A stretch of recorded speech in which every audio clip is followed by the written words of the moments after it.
Heureux de te revoir une fois de plus en ce nouveau mois d'avril.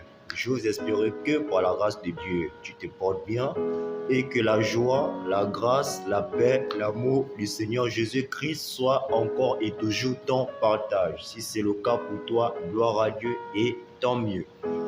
Bien, en ce nouveau mois d'avril, je reviens une fois de plus encore d'annoncer Jésus-Christ, notre Dieu et notre Sauveur et Seigneur.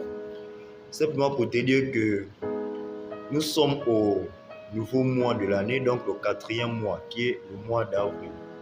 Laisse-moi te dire encore et toujours que jeune frère, jeune sœur, reviens encore à Jésus-Christ. Car si tu as encore vu ce 4e mois de l'année, sache que c'est une grâce. Car moi, je connais dans plusieurs familles en ce moment que le mois de mars a été un mois endeuilleux pour eux, a été un mois où des proches sont morts, où des proches sont partis, où il y a eu tellement de situations, comme j'aime toujours bien et beau le dire, des situations que ni toi ni moi ne pouvons vivre. Mais tu vois, nous sommes là encore en ce jour par la grâce de Dieu. Ce n'est pas que nous sommes les plus beaux, les plus forts ou les plus justes, loin de là.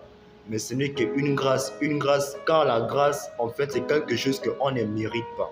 Tu vois, la grâce, c'est que tu ne mérites rien, en fait, mais tu fais possession de cela, tu vois. Donc, en un mot, juste te dire que heureux et bon début du mois d'avril, et qui est aussi un mois particulier, car c'est le mois de la Pâque, donc de la résurrection de notre Sauveur et Seigneur Jésus-Christ. C'est pas pour te dire qu'en ce mois d'avril, le Seigneur cogne une fois de plus à ta porte, afin d'entrer dans ta maison, afin qu'il vienne désormais siéger, car sa maison, ce n'est que ton corps, car ton corps est le temple du Saint-Esprit. Accepte une fois de plus le Seigneur Jésus-Christ, marche avec lui en ce nouveau mois, afin que tu sois heureux et que toutes choses impossibles deviennent encore possibles dans ta vie. Prends conscience de cela, car la vie ne nous appartient pas.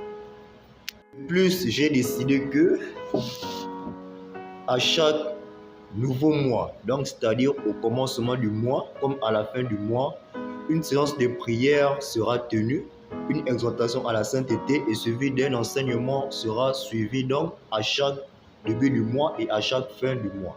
Donc c'est pourquoi, comme en ce début du mois d'avril, je commence cette fois-ci par une exhortation à la sainteté, donc une lecture, afin que toi-même, là où tu es, tu prennes un peu conscience de cela. Donc tu médites, tu essaies un peu de comprendre le passage, afin que tu puisses faire tes recherches pour mieux comprendre.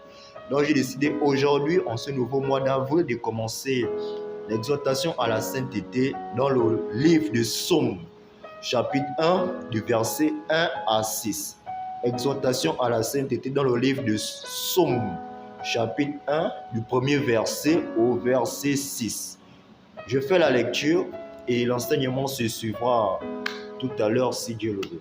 Bien, ici il est dit: heureux l'homme qui ne marche pas selon le conseil des méchants, qui ne s'arrête pas sur la voie des pécheurs et qui ne s'assied pas en compagnie des moqueurs, mais qui trouve son plaisir dans la loi de l'Éternel et qui la médite jour et nuit.